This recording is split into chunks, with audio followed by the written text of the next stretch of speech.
As baixas temperaturas permitem retardar ou inibir as reações químicas de deterioração natural sobre os componentes dos alimentos, diminuindo ou inibindo o crescimento e as atividades dos micro-organismos. Atualmente se destacam-se a refrigeração e o congelamento como método que utilizam temperaturas baixas para a conservação dos alimentos. A questão é bem pontual. O tipo de conservação dos alimentos mencionado no texto é viável porque em baixas temperaturas.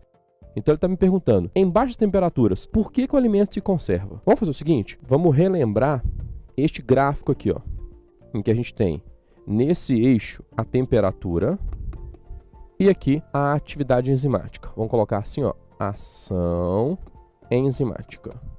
Vamos abreviar aqui para poder ficar um pouco mais fácil para a gente. Relembre que o gráfico ele é assim, ó, ele tem essa subida e tem essa queda.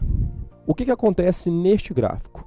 Neste gráfico, a gente sempre vai ter aqui, ó, uma temperatura, que é a temperatura ótima de ação.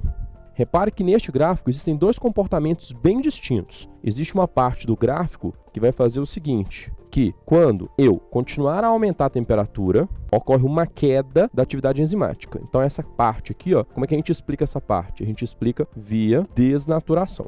Então a desnaturação enzimática é que vai me explicar toda essa parte. Agora na outra parte do gráfico, à medida que você sobe a temperatura, a atividade enzimática aumenta. O que me explica então este comportamento gráfico? Não é a desnaturação, e sim a cinética química. E o que a cinética química me diz? Ela diz o seguinte, que quanto maior, né, a temperatura, maior a probabilidade de colisões efetivas. E quanto maior essa probabilidade, mais fácil uma reação acontecer. A ideia aqui não é diminuir a temperatura. Se eu estou diminuindo a temperatura, a probabilidade dessas moléculas, né, chocarem acaba sendo menor. Então observe no gráfico, quanto menor for a temperatura, menor será o quê? A ação enzimática. Por quê? Porque você diminuiu justamente a cinética química que existe. Então vamos de novo, para a gente não se perder. O tipo de conservação dos alimentos mencionado no texto é viável porque às baixas temperaturas ocorre a diminuição das atividades dos micro-organismos. Por quê? Letra A, desnaturação?